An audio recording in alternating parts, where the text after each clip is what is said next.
Hello जी Pappu. Rafe, उन लोगों को रोको, उनसे कहो कि जामिन को कोई तकलीफ ना पहुंचाए। जामिन ने 1-2 मरतबा मेरे साथ बदतमीजी की थी तो मैं गुस्से में पागल हो गई थी और ये भूल गई थी कि हमारी असल दुश्मन तो वो जादूगरनी सहर है। वही है असल दुश्मन मेरी और मेरी बेटी की खुशियों की। बस तुम उन लोगों को रोको, जामिन को कुछ नहीं होना चाहिए। लेकिन पप्पू अब तो। लेकिन क्या राफे?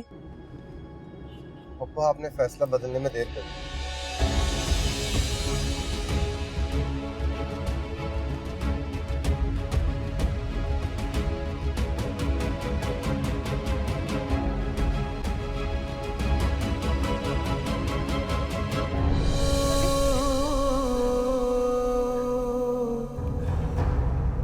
प्लीज जल्दी करें।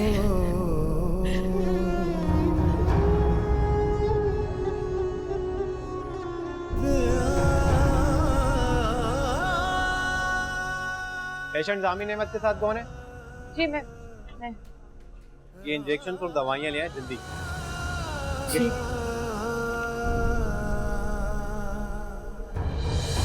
3,250 रुपए का बिल बना है, डिस्काउंट के बाद 2,950 रुपए। कितने? 2,950।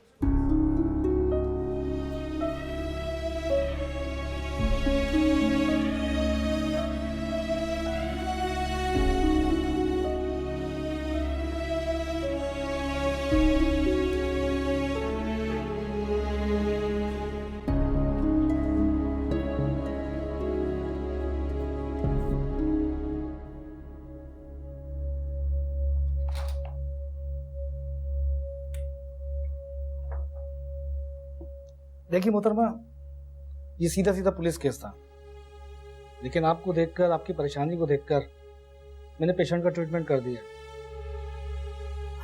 आपका बहुत शुक्रिया। अब कैसे हैं वो?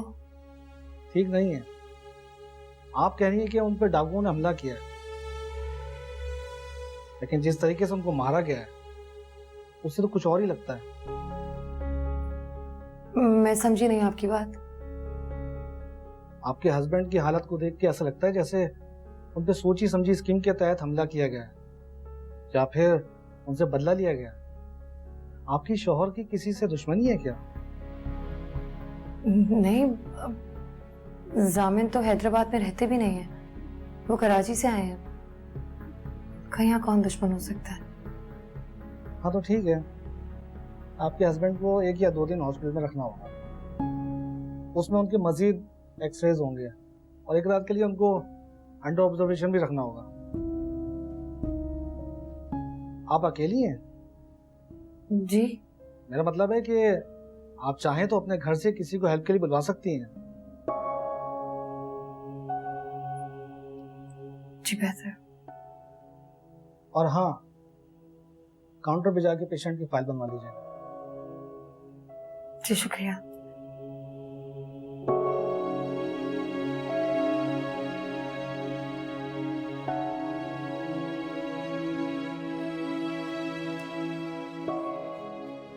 अपनी मदद के लिए किससे बुलाऊं मैं यहाँ? शम्सा खाला को बताऊं? नहीं, राधैन, नहीं उसे भी नहीं। नस्सा ताई को बताना चाहिए। वो लोग ये सब का इल्जाम भी मेरे सर पर डाल देंगे। अल्लाह मैं क्या करूं? तेरी मदद कर।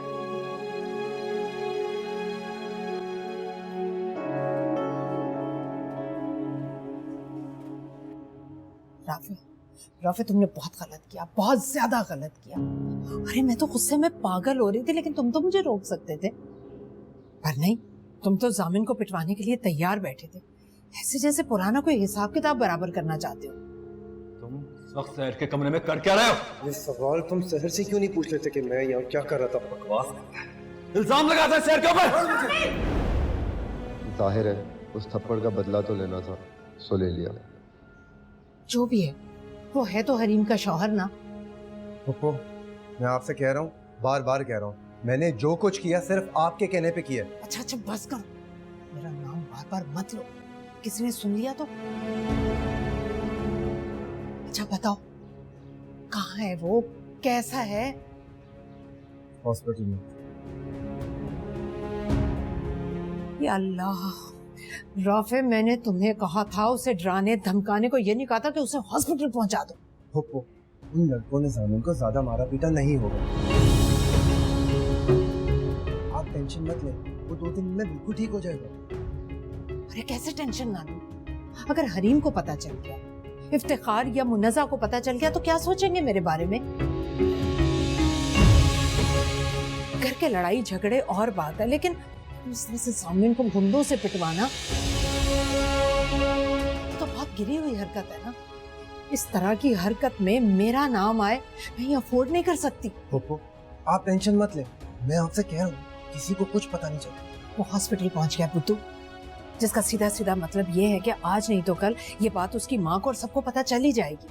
लेकिन मेरी एक बात कान खोलकर सुन लो तुम, अगर किसी को ये पता चला कि ये सब मेरे कहने पर हुआ है या मैं भी इसमें मुलव्विस हूं, तो मुझसे बुरा कोई नहीं होगा। सुना तुमने?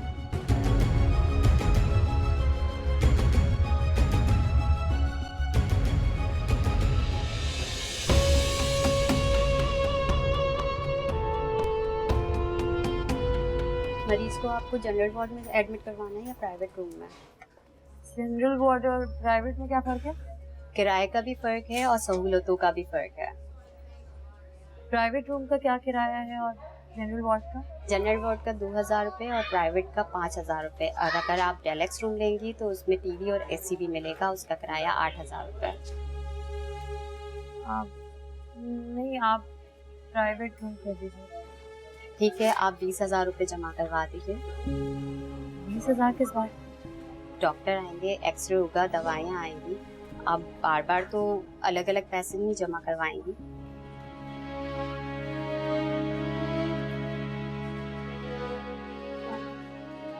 अभी मेरे पास इतने पैसे हैं नहीं। कितने हैं आपके पास?